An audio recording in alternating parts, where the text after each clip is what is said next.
Esty? Okay. Gotcha. Are you rolling? Yes. Okay, so she's rolling. Okay, so right before we start, I'm gonna count to three. I'm gonna say, welcome to Chicano Highlights. I'm here with Hano. You just want to go by Hano or? Yeah, Hano's good. What about your last name? Just Hano. Yeah, Hano. Or you can say Alejandro Alvarado if you want. Can Okay. you hear me, or you want me to get closer when I talk? When I talk, yeah. Yeah. Usually it's about 1 inch. Yeah, like you said. So Yeah. Alejandro Alvarado Okay. is my full name. Hano is fine. Okay. So I'll introduce you as Alejandro, and then from there on in, I'll call you Hano. Okay. Okay, got you. Okay. Yeah. All right. So here we go. Okay. So here we go. We're ready to go. So start recording on CD. Okay. No, press it now. Okay. So today is what is today? Wednesday, August 13th. the what? 13th. 13th, 2025. The time is, what time is it? 11:44. 11:44 a.m. Okay, here we go. 1, 2, 3. Órale pues, Raza. Welcome to Chicano Highlights. I am your host, the Beto-man, and we have a very special guest here with us today, Alejandro Alvarado. How are you doing? I'm doing well. Thank you for having me. I appreciate you, Beto-man. Good, good. Now, we're going to talk about your background. We're going to jump in real quick. What are your parents? Where are your parents from? My parents. Where are my parents from? My dad's from Los Angeles, and my mom from Yuma, Arizona. And their names? Very quickly, she went to Riverside. So my mom is Gloria Gill, and my father is Richard Alvarado. All right. And brothers and sisters? Yeah, I got two siblings. I got an older sister named Andrea, and an older sibling, my brother, Tony. All right. And where did you go to elementary school, middle school, and high school? Elementary school, I was actually in Tehachapi. Not a lot of people know where Tehachapi is. It's a little east of Bakersfield. And then I spent my middle school in Riverside, and I went to Polytechnic High School right here up the road in Riverside, California. All right. Any college experience, military? Yes, a lot of college. I went to a lot of different community colleges, Riverside, Glendale, LA. I also went to Capilani, and then I ended up at University of Hawaii, and that's where I studied philosophy. All right. Are you a beach bum? I was, yeah.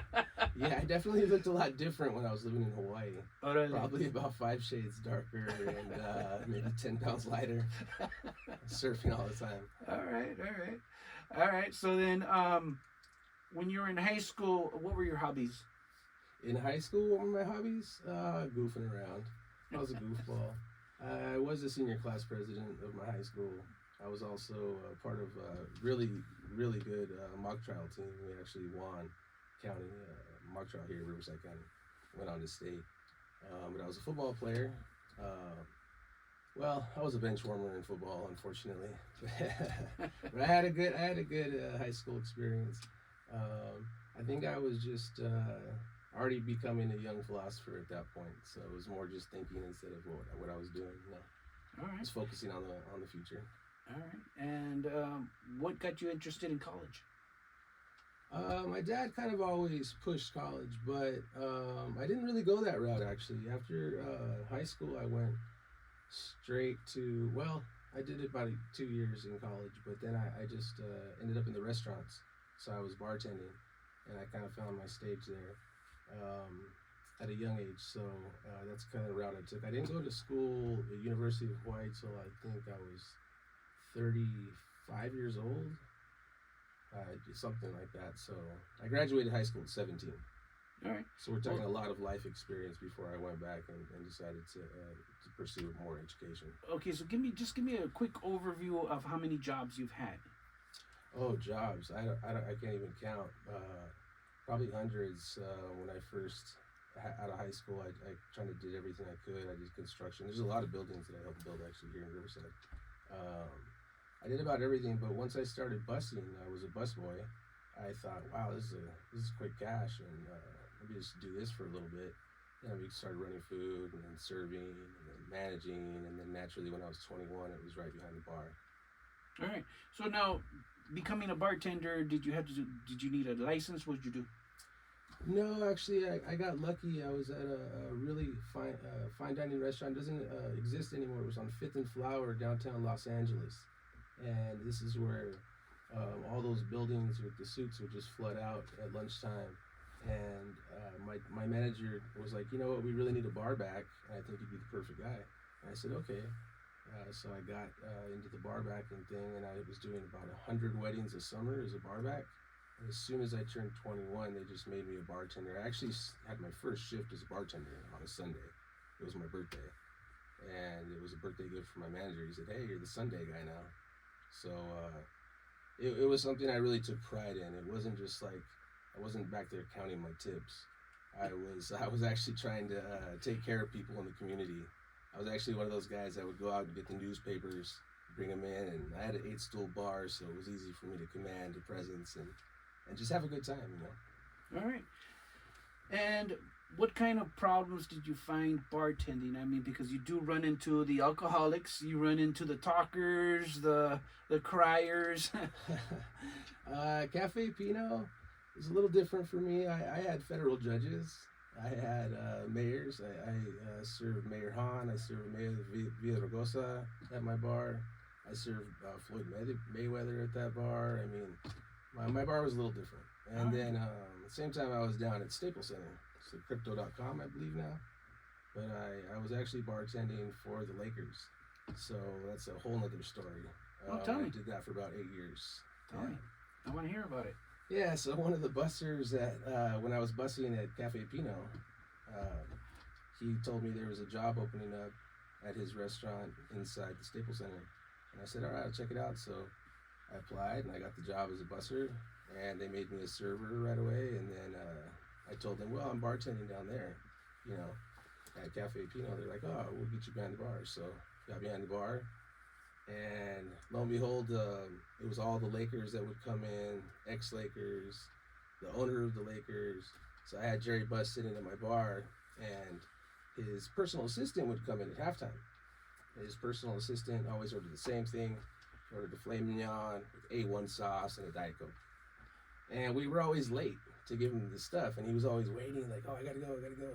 And I wasn't sure if he was acting part of his spiel, you know, I'm the assistant, I'm busy guy. I was like, nah, you know what? We got to order this guy's food ahead of time. And if he doesn't come in, we'll just eat it, you know? Eat the bill, not the food. Yeah. Okay. Yeah, we'll just pay for it.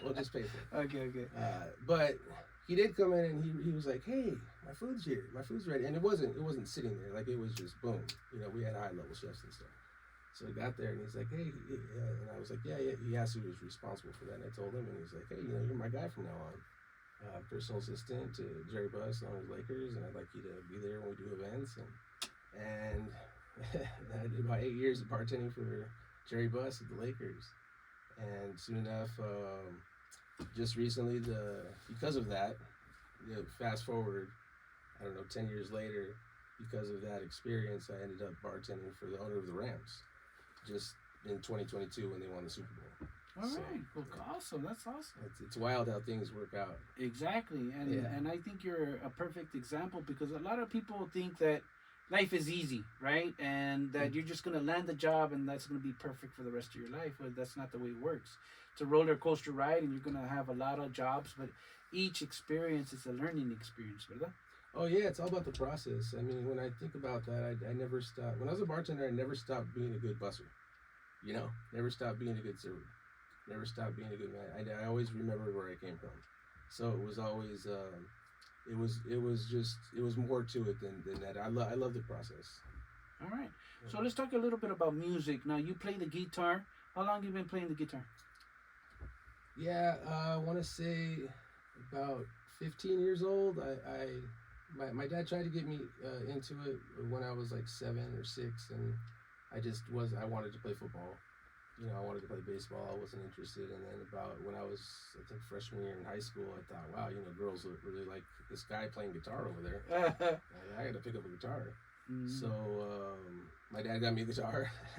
He got the hint, got me a guitar, and I started kind of mimicking him at first, trying to play his tunes, and then from there I started writing my own, and it became probably my number one hobby. I guess if you call it a hobby, it's more like a love, you know. All right. So how many songs have you written? I don't even know the number. Just a guess.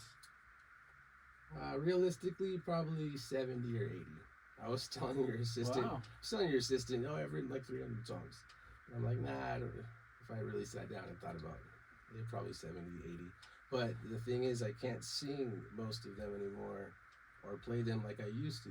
I used to hit these high pitches, these high notes, and maybe years of being behind the bar, just I can't hit those notes anymore. Yeah.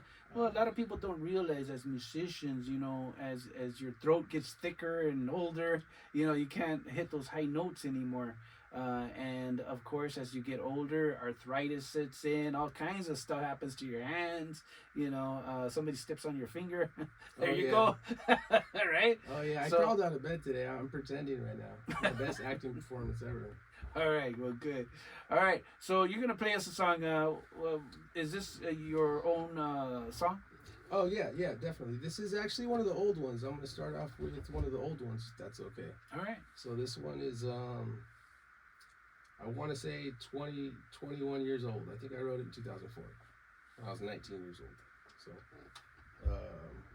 back up a little bit. And this one's called Shine Your Light.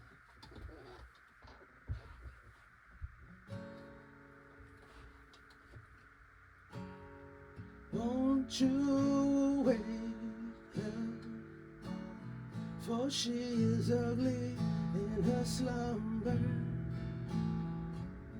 her face forever scarred, to those who seek her from afar. The children are growing weak from all the wrong they choose to see. Ignorance got them chasing a dream, really running from reality. Oh, now, oh yeah, alright.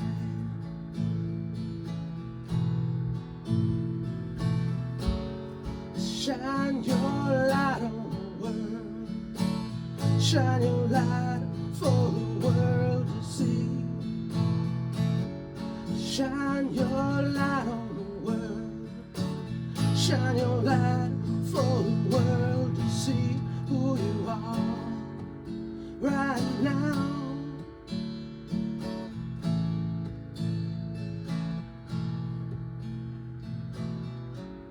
I look up into the skies to find a way out of Earth's demise.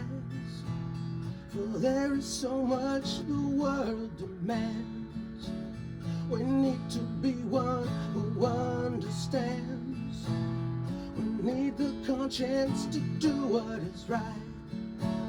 We need the strength to make it through the night.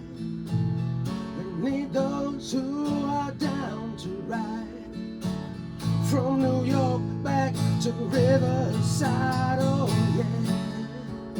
Alright, come on. I said, shine your light on the world, shine your light for the world to see. Shine your light on the world, shine your light for the world to see who you are right now.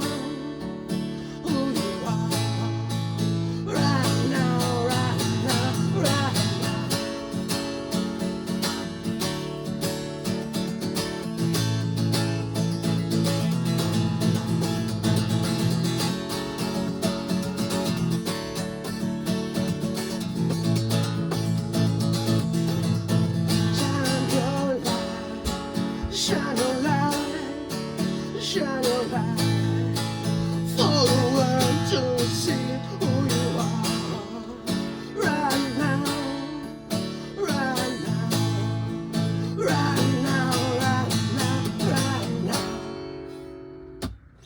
All right. Yeah, that's that one. Awesome. That's so cool. Yeah, so that was Shine Your Light. All right. And so then, do you play regularly or no? Do it more as a hobby? No, I really stopped for quite some time, and I'm not really sure why. I actually just had my father send in a couple of my guitars to his luthier. I didn't even know what that was. But they, I don't know, malfunctioned all my guitars instead of, I guess they were all beat up, all my frets and everything. I used them. Yeah, but now, they're better now. So I've been playing a lot more frequently, and then have a concert coming up soon. So I've been practicing a lot more because of that. All right, good. All right. Yeah. So, Jano, and that's short for Alejandro, right? Just like Roberto is short for Beto. Yeah, yes, sir. Jano, now you also are active as an actor, ¿verdad? Yes, yeah. About 3 years now, actually. Right after the Rams won the Super Bowl, I figured it was time to find something else to do. All right. So how did you get into acting? What's the process? Oh, it was a woman, It's always the lady. So, a good thing or a bad thing? Oh, no, it was a great thing. It was a blessing. Okay. Yeah, Right. I don't know her anymore, but she was an actress that was in town from Philadelphia. Met her at a bar, and we got to liking each other. And she told me I should quit my job. She's like, you should quit your job, become a comedian, and I'll show you how to get into the industry or whatever. And I just signed right up. I think it was just time. I really, I don't think I lost my love for the bar. I love being a bartender, but it just wasn't the same for me anymore. I felt like I had done a lot, and I wanted a second career change, and I felt like it was the perfect time because, I'm 40 years old. So I think that was 37 at the time when I decided to make the change. Right. And I'm so blessed to be where I am right now. So okay. So how did you get into the process? Number one, do you need to become a union member? Do you need an agent? What is it? Yeah, well, sure. First, I think you need to love it, like anything else, right? You have to have a love for it. You have to have a passion for it, and because it's like anything else, it's very difficult. There's a process. You don't just become the bartender for the Rams and the Lakers. It was about busting tables, right? For quite some time, I was doing that. So that's most of the story. So for me right now, it's a journey. Auditioning all the time. So to get started, there's a quote that people always say. They say, "Oh, straight out of central casting," and what they mean by that is like, "Oh, that guy, that's an actor right there, right? Straight out of central casting." Central casting is an agency that actually employs stand-ins, doubles, and background actors. So they don't actually employ speaking actors, right?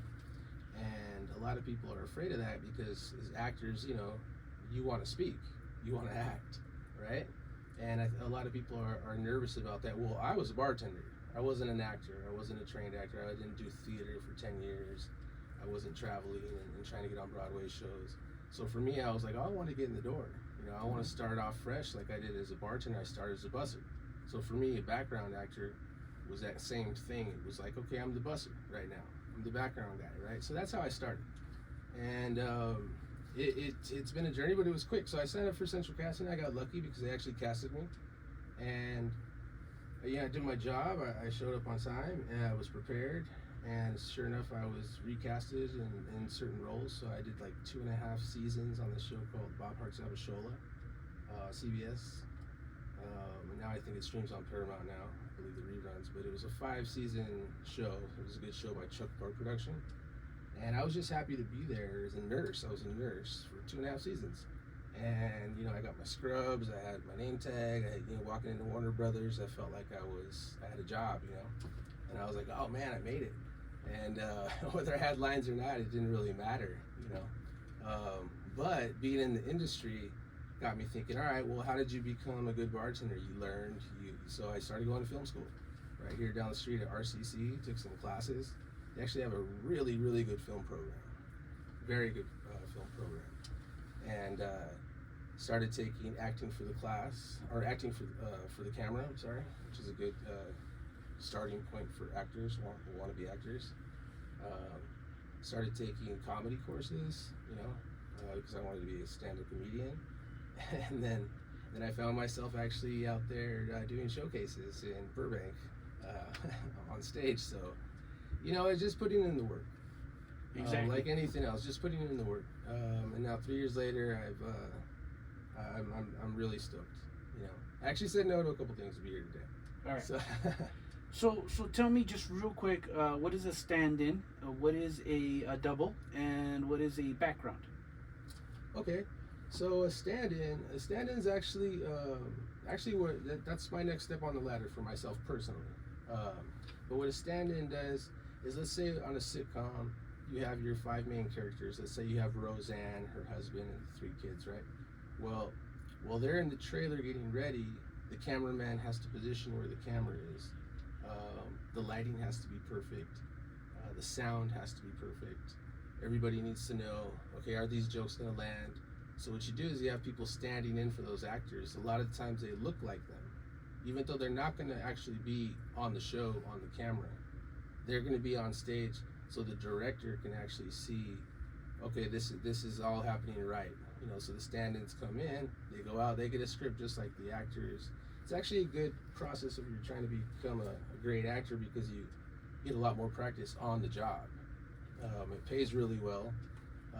And then they say, okay, second team, go in, we'll have first team come out. So now, the real Roseanne Barr comes out, and then the stand-in goes to her trailer. Got it. So that's what a stand-in is. A double is actually on the camera. So let's say if Roseanne was performing a stunt, her double would do that. Right. So she would actually be on camera as opposed to the stand-in. And it's usually you only see the back of the head and the back of the body. Yeah, sure. Now a background actor, let's say Roseanne's going to, sorry Roseanne, I'm just using her as an example, I don't know. Let's say, and the 2 kids here are like, oh, who's Roseanne? So let's say Roseanne's going to the bowling alley. And let's say she never interacts with the guy handing out the shoes, like she never talks to him, but still he hands her shoes, So that would be a background actor. He's actually getting the shoes and giving them to Roseanne. She grabs them, never talks. Maybe he does, so then now he's a supporting actor if he talks, right? Background actor, maybe Roseanne goes with 8 friends. Maybe 2 of them speak, but the other 6 are just there, drinking beers in the background, doing whatever, bowling, acting like they're bowling. Yeah, it's really silly, but those are the background actors. There's a lot of players, and if you're in a theater watching a Broadway production, everyone is so important, I mean, they all play a part. So for me, when I was on that show, Bob Hart's episode show, we actually performed in front of a live studio audience. So when you're in front of a live studio audience of Warner Brothers, whether you're in the background or the front, you're part of this performance, and you kind of have to dance with everyone else. Exactly. Right? Yeah. All right. Now, comedy. Why comedy?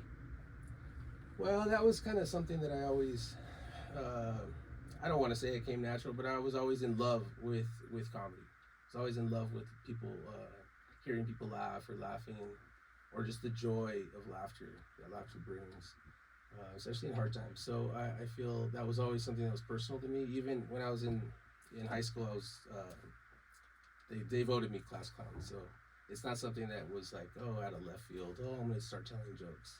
No, it's like, I think it's therapy, especially like right now with a lot of stuff that's going on. It could consume people, it could drain people.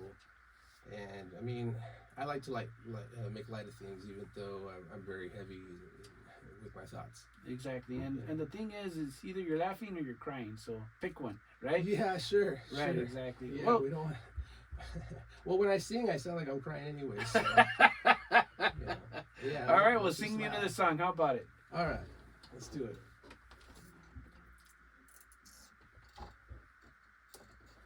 All right, this song right here I wrote earlier this year, and it's called That's Just Life.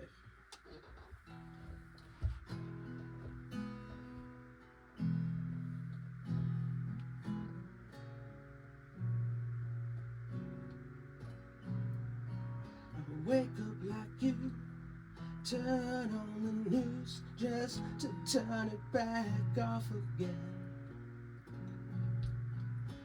See all the pain, can't help but think that I'm somehow a part of it. I can't pretend to be naked when I wear more scars than you, and I can't begin to fake it when I'm only searching for the truth.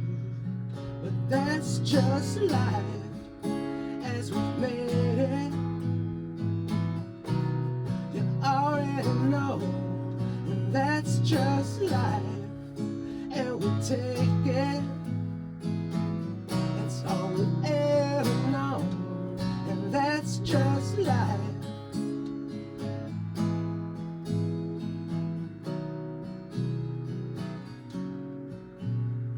They spread a disease, sell us vaccines, and they say they know better than we. They confiscate books, burn all that's left, and they tell us that's our history. Well, I can't pretend to be naked when I wear more scars than you, and I can't begin to fake it when I'm only searching for the truth. But that's just life, and we take it. But you already know, and that's just life as we made it. And you already know, and that's just life.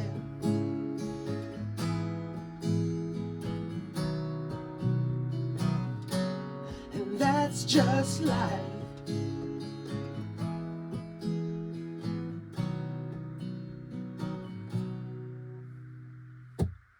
All right. Yeah. Beautiful song. Thanks, man.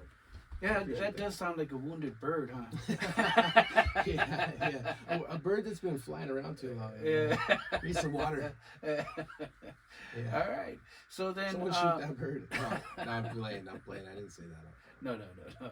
All right. So, looking at the guitar and learning the guitar, what would you tell youngsters about music in general? Is that the only instrument you play? No. 2020, when 2020 came around, I started playing piano. So I taught myself how to play piano the same way I taught myself how to play guitar. So if that means anything, I don't know how to play. I don't know how to play piano either. What does music do for you? Oh, it's well, when they say music for the soul, right? I mean, I don't want to go as far as healing, but maybe that's for sure something that it could do. I think that it could unite. My songs in particular, I mean, if you could tell, they all have a particular message somewhere behind them, and I think that's really the only reason I write. And it's not like I'm expecting to perform in front of a lot of people. Sometimes I only write songs and I play them for myself for a few weeks, and I'm the only one that heard it. But I think that it's important to get that out there, even for yourself. I guess it's my prayer. I guess it's my meditation. I guess it's that. There's no more Waikiki Beach in my backyard, or my front yard actually. So now it's instead of surfing, it's this. It's playing guitar. It's finding that rhythm, that groove in life, and just remembering that you have. I don't want to say power. It's a bad word because I'm not looking for power, but control's a bad word too. But I have this sense of being where I could be a part of something special. And it's a guitar, but it's my music. All right. So we'll talk just a little bit about comedy. Now, comedy is, you have to land comedy, right? And you have to really be on top of it and be quick, right? Now, there's some great comedians that are almost philosophers, right? And then there's comedians that just, very, a lot of profanity. That's all it is, No, sure. Well, where do you stand? Kind of like in between, or which way? Oh no, not at all. I'm not with the latter, that's for sure. I remember my first time in New York. Well, actually, it's my only time in New York. I was out with my girlfriend, and we were trying to go to comedy show after comedy show after comedy show. And I was like, what?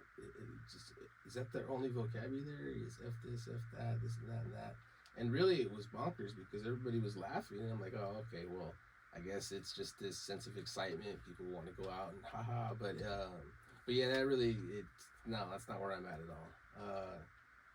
And at the same time, with the whole philosophy thing, Sure. Yeah, I like a message, right? Something to say. But I think a lot of the people, like the Dave Chappelle's of the world, for instance, he's made a platform for himself, so he can kind of sit there and talk, like almost like he's at a conference, right? Because people will dialogue listen. or monologue more. Yeah, more like yeah. He's done his thing. Yeah. He's done his thing for so long where he's able to do that. Yeah. And we'll sit and listen. So he's able to be more of a philosopher now in the stage of his career. Whereas first, I think he started out more like Chris Rock and Eddie Murphy type. A lot of skits. Yeah. Sure. Yeah, some storytelling in there, and yeah, I mean those are all great comedians. So myself, it's tough. Like I try to stay relevant. And if you don't get out there and say them right away, someone else will say it. Yeah. Like Gandhi said, our ideas are as old as the hills. So just because you think you wrote something so special and so amazing, it's actually more special and amazing that someone else out there is thinking the same thing. Something similar. That means we're somewhere. We're more united than we think. We're on that same level somewhere. All right. You got another song for me? Yeah. So I wrote this one. Man, I wrote this one for you, Beto-man. I wrote this one yesterday. Really? So I wanted to come prepared with something. So let's give it a shot. Yeah, let's do that.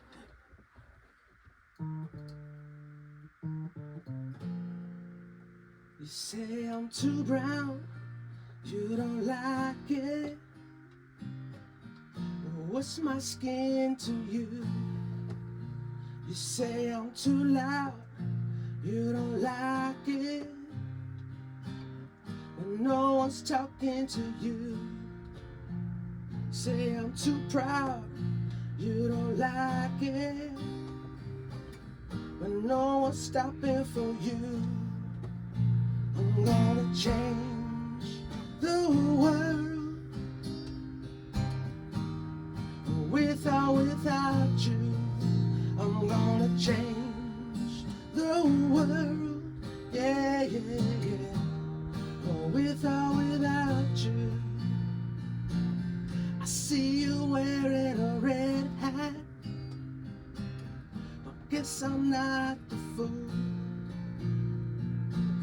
I see you bowing to Trump now.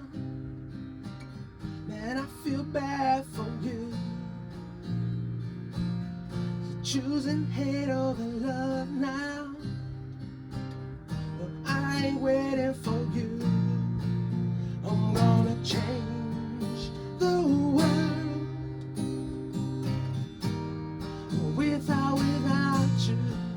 I'm gonna change the world, yeah, yeah, yeah, with or without you.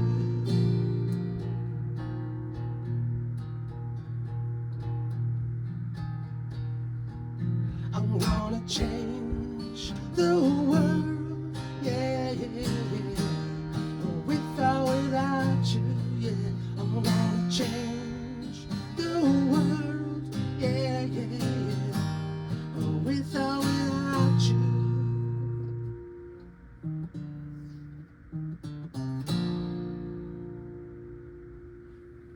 Like that one, Beto-man? That was awesome. Oh, cool, Thank man. you. I appreciate that. Hey, brother. That was cool, man. Hey, All that right. was a genuine smile right there. All right, listen. Yeah, I love that. And brother. Chicanos don't smile, listen. Hey, I didn't say that. I was talking about the girls over there. Yeah, I see the smile. All right. Yeah, I see this. Yeah. So. All right. So, what would you tell kids if they want to get into bartending, music, comedy, television? Oh, do it all. I mean, I was gonna say don't start with bartending, but maybe bartending is a great profession. It's a great job and everything. Just the liquor aspect alone, I would maybe put that one to the ladder of the career choices. But it got me where I am today. I think anything that you find yourself in love with, because I was in love with bartending. I mean, I used to be such a nerd. When someone talked about gin, I'd be like, "Oh yeah, made from the juniper berry." Blah, blah, blah, blah, blah. I started out as Geneva and Amsterdam, and so I would just go on and on. The same way I talk about film today, like I just did a short film, and I was directed a short film that did film festivals all over the place. So now all I talk about is film, or all I talk about is comedy or acting or music, because I just coincidentally am doing all of those things right now at once. But it used to be bartending, and I was just 100% into one thing. And I don't know. I think when you're young, you should do all of everything. You know, I don't want my nephew to just be playing baseball. I want him to play everything, because you never know what you're gonna find your passion about.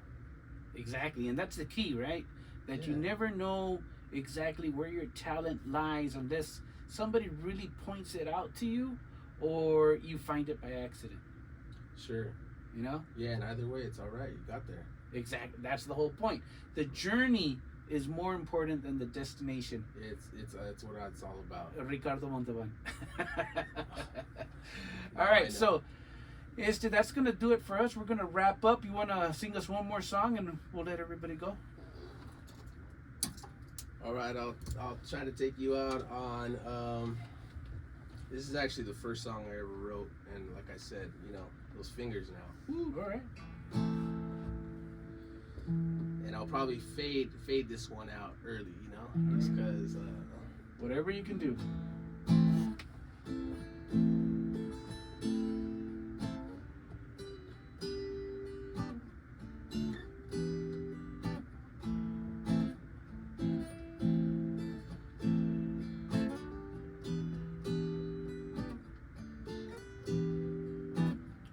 Sometimes I think, I sit and think way too much. Well, it seems I'm always waiting for the next buzz. Well, I look around and I can tell we're in the wrong rush. Well, I look around and I can tell it's been long enough. Now, break your chains right now. Find your solution. Break your chains right now.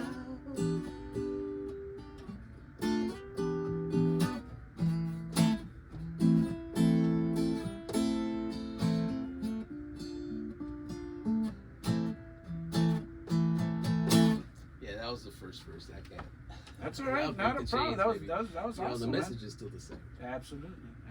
Well, thank you very much for coming. You'll come back again, ¿verdad? Thank you, sir. Anytime. Thank you, Órale. man. I appreciate you. All right, that's going to do it for us, Raza. We want to thank everybody for tuning in to Radio Aslan, KUCR 88.3 FM, broadcasting from the University of Califas, Riverside, Aslan. I also hope that you tune in to KUCR.org. Listen, because they have all kinds of genres, 24 hours a day, 7 days a week. You can listen to all kinds of music here on KUCR.org. Also listen to EastLAReview.com. That's REVUE.com. That's 24 hours podcast, 7 days a week. I have 55 shows of Chicano Highlights, and you can find me also on, of course, YouTube, Tijerina Chronicles. Órale pues, ahí te guacho. Hasta la próxima. Pórtense bien. ¿Qué hubo?